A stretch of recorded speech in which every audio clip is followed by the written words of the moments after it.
Hi, I'm John Treese Wells. Hi, I'm Erica Fernandez. And welcome to Beyond Legacies YouTube. Welcome. We are so excited that you're here. This is our first episode. Yes. We're going to refer back to this episode, many episodes down the line, but we are excited that you are here and joining in on this legacy conversation. Yes, it's all about legacy. It's all about legacy. And how we do that in life, how we show up as legacy.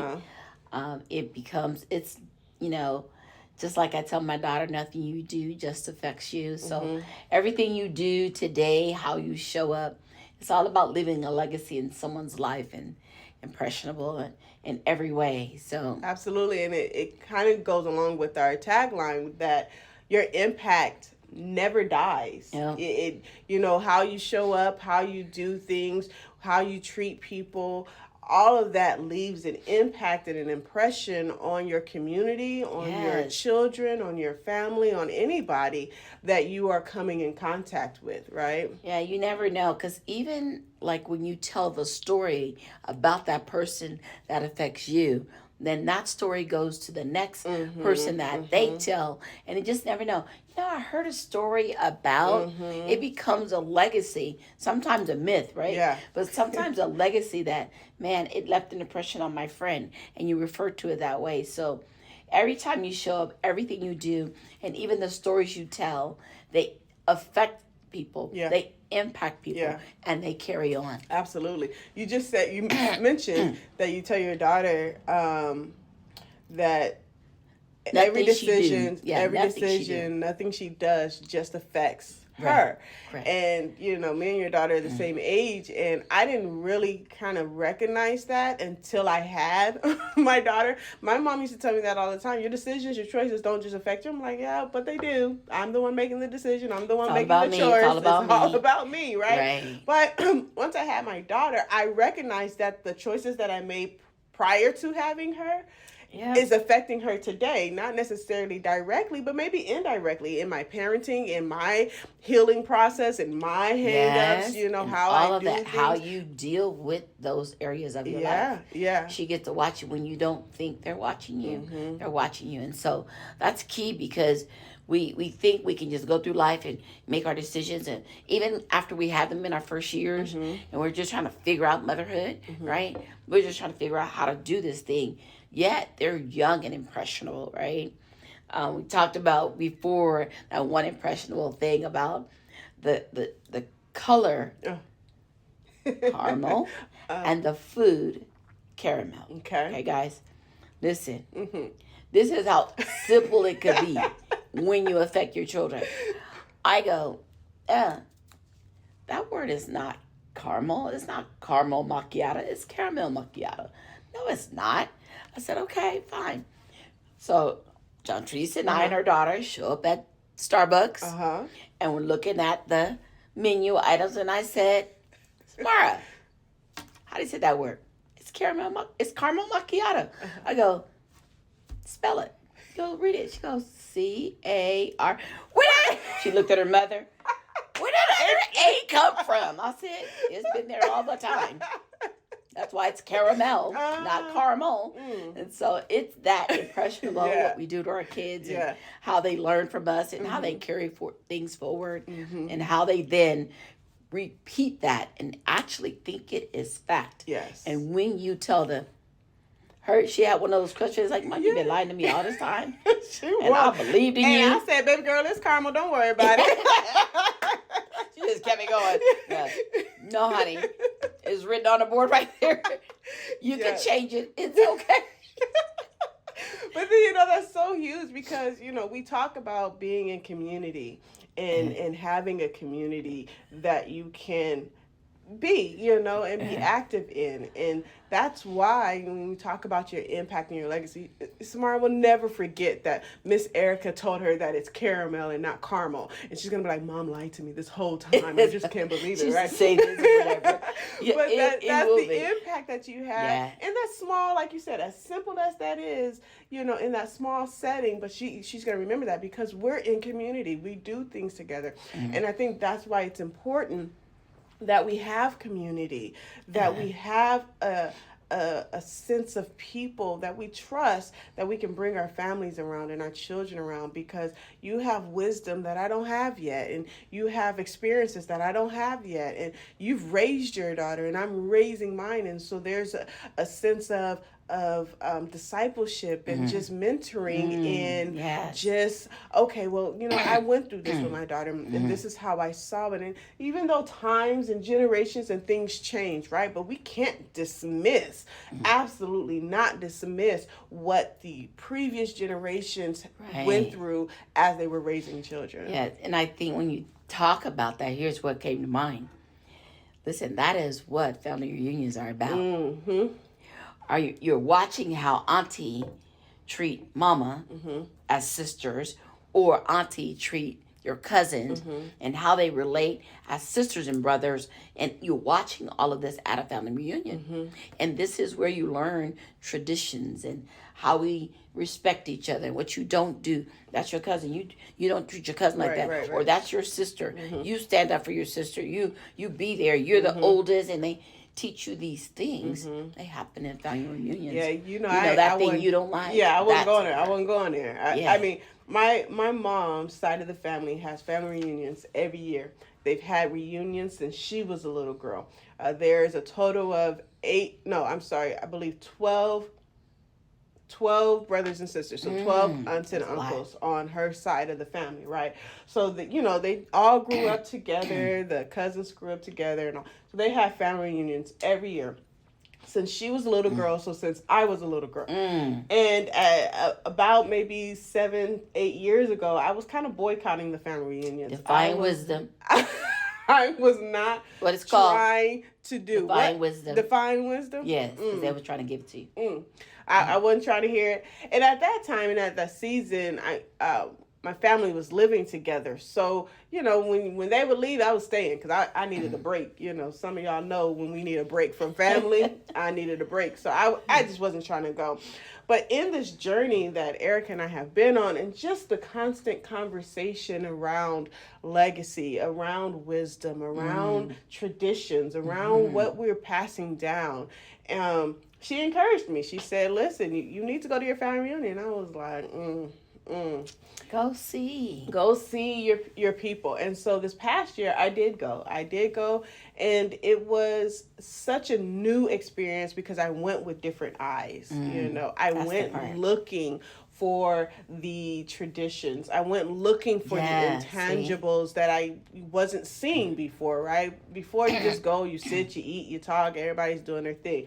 But I went looking for different conversations around just family and what we're doing. And out of that, my immediate cousins, we decided we're going to stay connected. We're going to do things quarterly. We're going to meet at each other's house. We're going to check in on one another. I mean, as simple as a group text. Hey, how's everybody doing? That's something that's impressionable, but it lets your family know that they're not by themselves. They're not alone. We're here for one another. So in the next couple of weeks, this first episode is coming up on all of the holidays, right? Yes. So we're going to be doing Cousinsgiving. And we're going to come together. We did it last year and we're doing it this year. We're going to keep it going because, again, the traditions and the importance of family and the legacy that you're leaving, it is important. Yeah, that's the example of when we introduce this topic of legacy, is transferring it from one generation to the next. How you do that,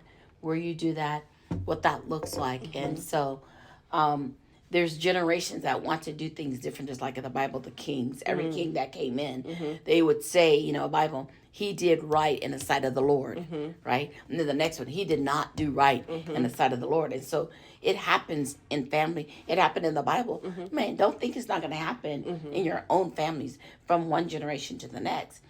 But who's going to take the torch and actually transform that into what you've just done, is transforming that to cousins getting together all the time, cousins checking in on each other. As you get older, people want to live different lives and they spread out. We're spread out, but when things happen, who do you have in your circle? You talk about community. Family is a different style of community. And some people have had bad, situations come up with family, but family is a community where you got to know that their intentions aren't always to harm you, right? That they're really trying to show you and structure it. I always tell people there is no book on parenting. But if you didn't learn it, you don't know what to do when it comes up. So it is very important to do that. You know, we talk about that family reunion. I think family reunions for us in the South from Louisiana happen on holidays. So my grandmother was that hub where everybody came to. My aunts came from Baton Rouge. They came from New Orleans. They came from Alexandria. Everybody showed up at my mother's house. And as we're talking these days, we're like, my Aunt Easter just passed away, had her funeral last week, and my brothers and sisters don't know her because we spread out, and over the years, they didn't go back home as much. And so I know on Easter, right? And so it's those kinds of things that everybody came. We knew everybody, the kids, you know how they do it? The kids sit on the blanket or sheet. Y'all eat over there. The grown people got to eat at the table. Yeah.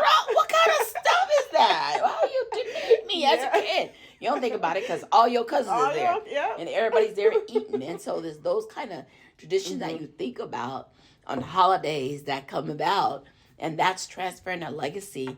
And, you know, I don't want to say that the words are interchangeable because they truly are not, but in some ways similar. Oh, absolutely. In how they are carried out, right? Absolutely. So, yeah. It's funny because when you talk about, you knowing certain family members because growing up you were just there, it's the same thing when my mom was growing up. They were all miles, minutes away from each other. So they would drop all the kids off at one aunt's house, and the oldest cousins watching the younger cousins and those type of things, right? So they spent a lot of time together with memories and things like that, where nowadays, because family moves away, they don't want to be in that environment anymore, whatever that looks like. So we're not getting together. But one of the things that you talked about was the holidays. We would get together for Thanksgiving. Everybody would come to my house or my parents' house, and my aunt and uncle would come because they're the cooks of the family. So they would come a couple of days early and start prepping and cooking. And those are memories that we had. And just over the years, you just stop. Like once you stop after 1 year, it's easy to not do it the next year and the next year and the next year. Don't go to church on Sunday. Not one, the next Sunday, be like, no, you don't go. It is that thing to get out of that habit. Right. It is, but it is there that you learn the different dishes that you eat during that time. So people go, this is what we have for Thanksgiving. And when you go to other people's house, no, I need this. So what I would do would be, me and my daughter, I was like, we're going to cook our meal because people want you to come visit them on Thanksgiving. We're going to go visit them. When we come back, we're going to have what we eat because mama cooks certain things and they got to have those certain things. Exactly. And so that when we talk about the intro to this whole conversation that we're having. You talk about my grandmother's sweet potato bread, right? That is where that would show up at. But she been and made it already. So nobody don't have that recipe. I don't have it. And so it is where you learn how to make macaroni and cheese for real. For real. Okay. Collard greens for real. For real. Okay. Don't play with them. Please don't. Don't add stuff to it. Please don't. But that is a legacy. That is a tradition. That is telling you who shows up, invite everybody over, everybody come together, and we eat good food. And everybody usually brings something. Somebody's got the good dessert. Make sure you bring that. Somebody got the melitone. Somebody has the succotash. Somebody has all the different dishes that we would have. A platter. That's what we need to eat.